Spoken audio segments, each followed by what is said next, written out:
Bonjour et bienvenue. Aujourd'hui, je vais vous montrer en fait les fonctions de base d'un oscilloscope à mémoire numérique. On va retrouver dans un premier temps ici, à ce niveau-là, la gestion en fait du vertical, c'est-à-dire l'amplitude en fait de mon signal. On pourra sélectionner la voie qu'on veut visualiser, faire des fonctions mathématiques entre les deux voies. On pourra agrandir ou diminuer en fait l'amplitude, sélectionner si on souhaite voir de l'alternative, du continu. Et puis full trace, c'est pour avoir un grand écran. Ici, on retrouvera donc tout ce qui traite dans le vertical, c'est ce qu'on va retrouver, les indications qui sont ici et ici. Tout ce qui va traiter de l'horizontal, autrement dit de la base de temps, va se situer donc dans cet axe-là et on va le retrouver dans les informations ici à ce niveau-là. En ce moment, la base de temps elle est de 100 millisecondes. L'objectif que je vais faire aujourd'hui, c'est d'utiliser en fait une pince ampère-métrique que voici, qui va être donc connectée à l'oscilloscope à mémoire qui est ici. Donc ce que je vais faire, je connecte ma pince ampère-métrique dans le bon sens, c'est préférable. On va y arriver. Voilà.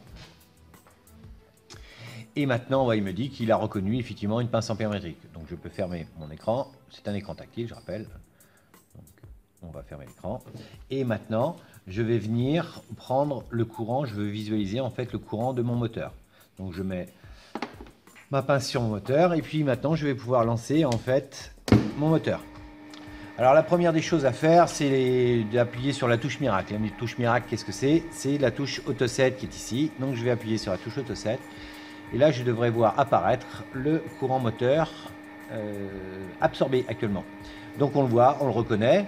On voit par exemple la base de temps ici, on a 1 carreau, 2 carreaux, 3 carreaux, 4 carreaux multiplié par 5 millisecondes, ça me fait bien 20 millisecondes. Et l'amplitude qui est ici, j'ai 3 carreaux multipliés par 500 mA, donc le courant crête ici est de 1,5 ampères. On pourrait lui demander de faire des mesures, ça pourrait être intéressant. On va lui demander quelle est la valeur max, et puis la valeur efficace, par exemple. Donc j'ai le droit qu'à 2 mesures permanentes. Donc là, il me dit, ben voilà, ce que je viens de dire, la valeur max, valeur efficace. On constate quoi? Que effectivement on sait que par définition la valeur efficace elle est égale à racine de fois 2 la valeur max pardon est égale à racine de fois 2 la valeur efficace, donc 1 ampère multiplié par racine de 2 ça me donne bien 1,5 ampère.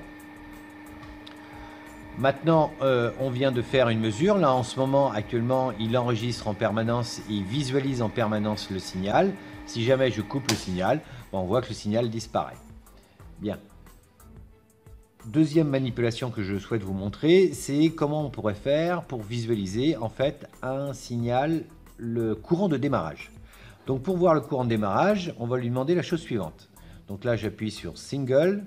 Et je vais lui demander de se mettre en monocoup, c'est-à-dire que quand il va voir un signal, il va enregistrer le signal et après il va s'arrêter. Donc je suis prêt, je l'ai mis en monocoup, je peux éventuellement déplacer un petit peu ce curseur là pour avoir le début du signal et puis démarrer mon enregistrement. Je mets en run, ici je l'oublie pas, donc là l'oscilloscope attend un signal. Je démarre. Alors là je vois le courant de démarrage qui est ici et là je me dis j'ai pas très bien réglé mon oscilloscope, il faudrait peut-être faire quelque chose. J'ai deux problèmes. Le premier problème concerne l'amplitude. Donc je vais changer mon amplitude ici en venant toucher ici. Pardon. Je vais prendre une amplitude de 2,5 ampères par carreau. Et je vais aussi changer ici ma base de temps. Et je vais lui demander de se mettre sur une base de temps voilà, de 50 millisecondes. Je redémarre mon oscilloscope. Je redémarre maintenant mon moteur.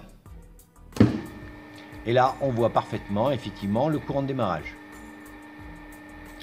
Alors peut-être, qu'est-ce que je constate? Je vois mon signal, mon I nominal qui est ici, et je vois bien mon courant de démarrage qui est ici, qui est beaucoup plus important. Alors là, il me dit que le courant de démarrage, la pointe qu'il a vue, eh bien, elle est